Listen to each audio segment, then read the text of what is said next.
Katherine Barnwell has reached millions of people with the gospel. So much so, it can be said that she has 100 times more influence than Billy Graham. Yes, you heard that right. Yet there are millions of people who still have never heard of her. But professor and scholar Jordan Manson is on a mission to change that. Understanding language is the key to spreading powerful ideas. In the book, Katherine Barnwell, author and professor Jordan Manson traces one woman's incredible journey, from hiding during Nazi bombings to surviving civil war and profoundly transforming Bible translation. Because of Katherine's work, more than 300 million people have heard the gospel in their own language. Her influence stretches across 3,000 Bible translations and helped pre-shape the Jesus Film Project. All right, well, please join me in welcoming Jordan Manson. Jordan, thank you so much for being with us today. Thank you for having me. I grew up watching this program, so oh my goodness. It's exciting to be here. Yes. Yeah, hi, Mom and Dad, and my wife and kids. Love that, love that. All right, well, let's just get right into it. First, I want to know, how did you yourself get into the work of Bible translation? Yeah, so part of my own testimony, a lot of people have an influential youth pastor or a friend or something that helps bring them into the faith. And though I did have, great parents and church influence, I think it was really an encounter with Scripture that made me realize that I wanted to follow Christ wholly. Yeah. And so I wanted to bring that opportunity to other people as well. And I love languages. And so when I learned that there are thousands of languages in the world without any Scripture, written, video, oral, I thought, well, I want to help bring that to them. So that was sort of my introduction to Bible translation. I love that. Well, how did you get introduced to Katherine Barnwell herself? Yeah, so let me tell you just a little story, and this is in the first chapter of the book. I was a newbie Bible translation worker, and my title was Bible translation consultant, and then I had 2 sets of parentheses after. It was in training, intern. Like, that's how bottom dweller I was. Yeah. And I was at a Bible translation conference, and someone leaned over to me and said, "Do you want to meet the Michael Jordan of Bible translation?" And I thought, well, that's an interesting question. And so I looked at the entrance where she was sort of gesturing, and I'm expecting somebody that maybe looks like Michael Jordan. And instead, this elderly lady in her younger, early 70s kind of limps in, and she says, that's her, that's the one. Wow. And I noticed something that I've only seen in movies before, that of these 300 people in the room, when she came in the room, the whole room kind of had a hush. There was this hush that came over the whole space. And all of these people who I had just interviewed with, CFO, CEO, whatever, they all sort of quieted, and one by one, the most powerful people in the room walked up to her, and I mean, they almost bowed down. Like that would be the only way to show more respect. And I thought, who is this person? And that was my introduction to Katherine Barnwell. Okay, so how did you find out more about her, and then how did that eventually lead you to write an entire book about her? Yeah, interesting thing is I was actually assigned to train under her, and because of a terrorist incident, right before I was going to go and start being her sort of disciple, learning the craft under her, there was a terrorist incident in northern Nigeria where she was working, and they said, she can stay because she's been through far worse, but you, Jordan, you're going to go somewhere else. It's too dangerous, it's too hot, so go find a different entry into the craft. And so it was actually that loss. It was realizing that I had lost the chance to work with this famous Bible translator that sort of stuck in my mind. And so I couldn't quite get it out of my head. So I kept asking people, how did Bible translation used to be, and how is it now? And I kept discovering that at the center of all of these great changes was Katie Barnwell. We call her Katie. So Katie Barnwell is at the center of all of these great revolutions. And I thought, how has this story not been told? And so I needed to tell it. Wow. And so I think also you wrote an article for Christianity Today, right? That's right. And then it kind of blew up, and then you led to write the book. But it's really cool. Like, you got to sit down with her. And just hear her talk and share her life's story. I mean, how was that? That was amazing, yeah. So my publisher, B&H, was gracious, and they flew me out to England. She lives about an hour west of London. Still living today at 86, still working full-time. Wow. She's still consulting in 3 Old Testament translations now. So she sort of stepped back down the ladder. At one point, she was overseeing 20% of the workload. at the 5th largest mission organization in the world. Wow. And she's now kind of stepped back down the ladder to just be doing, just 3 Bible translations. Yeah.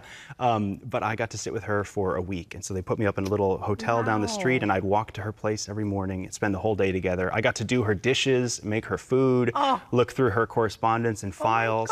It was great. I love that. I really do. Well, for those who don't understand, like, modern missions and even Bible translation, can you explain to even people like myself who I'm not super aware of how it even works, how did her ways really challenge the traditional ways of missions and Bible translation? Right, yeah. Up until about the 70s or 80s, and what people still have in their minds about Bible translation is you have some outsider, some Westerner like us, kind of swinging in Indiana Jones style and sort of trying to do it all for the people group, right? I'm going to learn your language for you. I'm going to translate scripture for you. And she is really the leading voice, not the only, but she's the leading voice that passed that baton and said, this is ridiculous. We need to be training the indigenous national church to do their own Bible translation for themselves. And, we'll help them with the Greek and the Hebrew and the biblical backgrounds, but the church needs to be translating scripture, for the church, by the church, right? And we can help, but not come in and do it all for them. And that was one of her big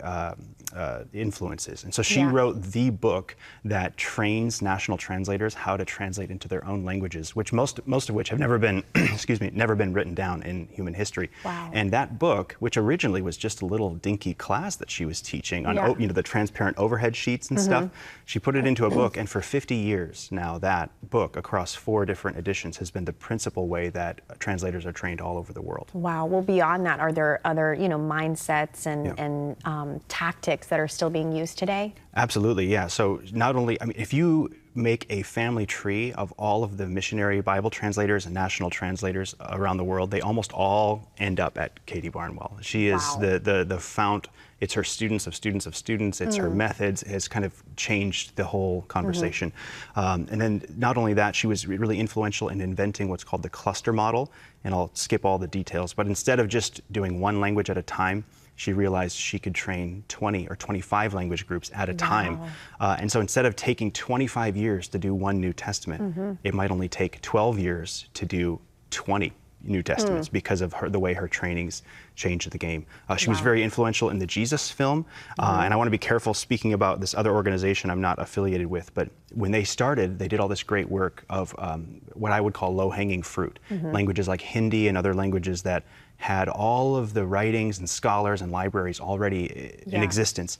And so they said, hey, there's these New Testaments out there, let's dub the Jesus film in those. And then toward the late 90s, they started to run out of low-hanging fruit, and they had to start doing translation in unwritten languages. Wow. And they looked to Wycliffe and SIL, and they just begged them and said, who can teach us? Who can revolutionize our program?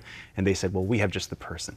So they sent Katie Barnwell. And since that, since she rewrote their sort of method, one of their Chris Deckert, one of their employees, told me that they've had 400 million people say that they've become Christians after a viewing of the film. And that's where that Billy Graham stat comes in. Yeah, exactly. As influential as he is and as famous as he is, she doesn't have that fame, but she may be quite more influential globally. Yeah, absolutely. Well, as you were, just sitting with her and doing a bunch of research, was there one story throughout her life that really just struck you, surprised you, one story that's really stuck with you? Yeah, there's a lot. She grew up in what we would call Girl Scouts. They called it Girl Guides in the UK. And so she learned all of these skills, like how to live in the wild and, live off the land and things. And she actually had to use that in the field. There was a civil war, the Biafran Civil War in the mid-1960s in Nigeria. And she got caught sort of behind the war line there. And she and her partner translator just tried to keep working and stay low. But eventually the war came to them. And of course, if you know anything about war, you do not want to be a foreign woman in this war zone. So they actually escaped by river, upriver into Cameroon. And so for 5 days, they were sort of out in the grid. There's no roads, no electricity, nothing. And they were escaping on foot through a war zone, trying to get out of there. Wow. Wow. That's amazing. She sounds like an absolutely incredible woman and a legend. Like, she is truly a legend. Well, I wanted to also ask you, do you see her story as like a call to action for future missions work or missionaries, or do you think it's a call to action really for the broader church? Yeah, I think In a way, I think of her as, when you think of the pantheon of famous missionaries, it's often these famous Western missionaries from the last 500 years. And in a way, I see her as the last of the great Western missionaries, in that she's opened the door so thoroughly to the rest of the world, to the global church, that you almost can't retrace her steps, right? That road has been paved already. So in a way, it's a call to follow in her footsteps, and that the greatest change in missions, at least in the last 500 years, is happening. That instead of the West pioneering everything,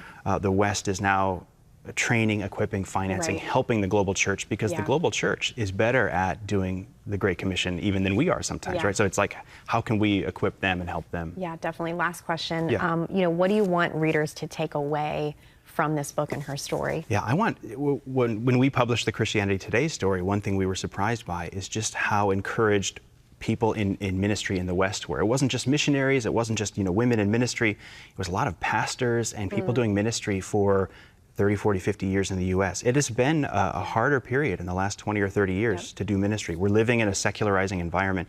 So what I want people to be encouraged by is that God is still doing amazing things in the world. He is the one carrying out His Great Commission. Even if we're living through a bit of a dry spell here, it's not the truth globally. Yeah, and I just think it's so important too. I mean, we were discussing this, just because you don't have fame doesn't mean that you don't have influence. And there are so many people, men and women, young, old, who are making such an impact, and we don't even know their names. So it's amazing that God is doing through people. Jordan, thank you so much for being with us today, and thank you for this book. I definitely want to let everyone know Jordan's book is called Katherine Barnwell, How One Woman Revolutionized Modern Missions. And make sure you get a copy. You can get it available nationwide. Thank you again. Thank you.